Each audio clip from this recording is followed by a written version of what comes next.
Sir Mughal चले गए, अंग्रेज चले गए, कई सरकारें चली गई। मैं शुरू से एक चीज़ बोल रहा हूँ सर आपको, आपकी जितनी मेहनत है ना, जितनी मेहनत आप करते हैं, सपोज़िटली वो चौपट करने के लिए आपके 30% चुने हुए मेंबर ऑफ पार्लियामेंट्स हैं और 80% आपके सपोर्टर हैं और 90% गोदी मीडिया है।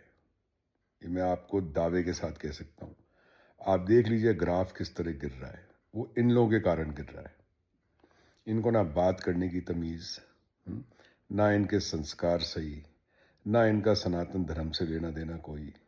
आप सोशल मीडिया पे आके देख लीजिए, कोई भी कोई सवाल करे, ये किस तरह माँ बहन की गालियाँ बकने लग जाते हैं। आपके खुद मेंबर ऑफ पार्लियामेंट किस तरह की भाषा का इस्तेमाल करते हैं, आपने देखा है। दुबे जी से लेके भदूड़ी जी से लेके सबको देखा है आपने। आप कभी ऐसी भाषा का इस्तेमाल नहीं करते, तो आप इनको रोकते क्यों नहीं है? एक मन की बात में इन सबको झाड़ क्यों नहीं लगाते? इनकी क्लास क्यों नहीं लगाते? मैं आज भी बात कर रहा हूँ सर, ऑपोजिशन इतना तगड़ा नहीं है जितने जाहिल आपके पीछे खड़े हैं। दावे के साथ कह सकता हूँ। और आप अपनी गंदगी अगर साफ नहीं करेंगे, इसीलिए सारी सड़ान बढ़ती चले जा रही है। वो बिहार के एक देख लीजिए, वो किस तरह की हरकतें करते हैं। सर मैं एक दावे के साथ एक बात और कह सकता हूँ आपको, आपके जितने भी चुने हुए मेंबर ऑफ पार्लियामेंट है ना, वो बहुत लो आईक्यू के हैं और 99% आपके सपोर्टर जो आपको वोट देते हैं, गोबर भरा हुआ है सर उन लोगों के। और यही लोग आपकी सबसे बड़ी आज की तारीख में तकलीफ बन चुके हैं, गारंटेड। अब गोदी मीडिया को देख लीजिए सर, जो कहते हैं ये आपकी मीडिया है, आपके नाम से मीडिया बोलते हैं।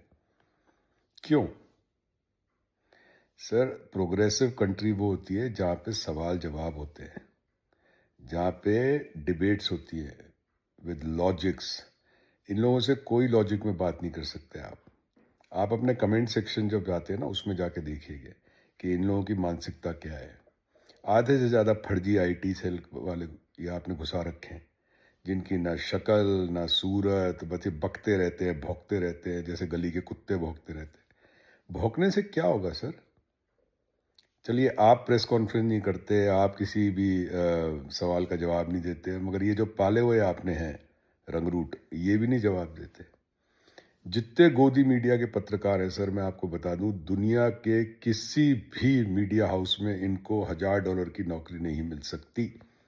गारंटी कह रहा हूं सर इस बात की आपको। ना इनको एक्सपीरियंस की इज्जत। हम जैसों ने तो आपको कभी भी गलत शब्द नहीं कहा, कभी भी 11 साल में। और इन लोगों को देखिए, सीधा माँ बहन पे पहुंच जाते हैं सर ये लोग। और यही यही आपकी सबसे बड़ी कमजोरी है, जिसको आप मेरे हिसाब से अवॉइड कर रहे हैं, मगर इग्नोर नहीं कर पा रहे। ये गारंटी है इस बात की, आप इग्नोर नहीं कर पाओगे इनको। यही पूरी, जिसको कहते हैं मटिया बलीत करने वाले, ये लोग बैठे हैं आपके। इसी को अंधभक्ति बोलते हैं सर, अंधभक्ति। ठीक है सर, बाकी आपकी इच्छा। जो आया था वो गए, जो आया था वो जाएगा। ये तो इस दुनिया की रीत है, कोई टिका नहीं है, कोई परमानेंट नहीं है। Nobody is permanent in this world. ठीक है सर, चलिए। मगर हाँ, जाते जाते इतना बड़ा गड्ढा बन जाएगा, जो अगर कोई दूसरा आता है, समझो 30-40 साल बाद, वो गड्ढा भर नहीं पाएगा। क्योंकि इन लोगों ने, जो आपके सपोर्टर हैं, इन्हीं की तरह इनके बच्चे भी हैं। तो एक फौज खड़ी कर दी है जाहिलों की। और भारत में सर बहुत समझदार लोग हैं, वो अब समझ रहे हैं, सब समझ रहे हैं। टाइम लगता है अपने देश में हर चीज़ को समझने में, ये बात पक्की है। 11-12 साल लग गए, बस ठीक है। अब लोग थक चुके हैं इन लोगों से, इन लोगों के जूते पड़ेंगे सर। जिस दिन आप जाओगे ना, मैं आपको गारंटी करता हूँ सर, ये लोग अपने मोहल्ले में बुरखा पहन के निकलेंगे, नुक्कड़ की परचूने की दुकान से ब्रेड बटर खरीदने के लिए। ये पिटेंगे, इनकी पिटाइयाँ होंगी, गारंटी है। ठीक है सर, चलिए।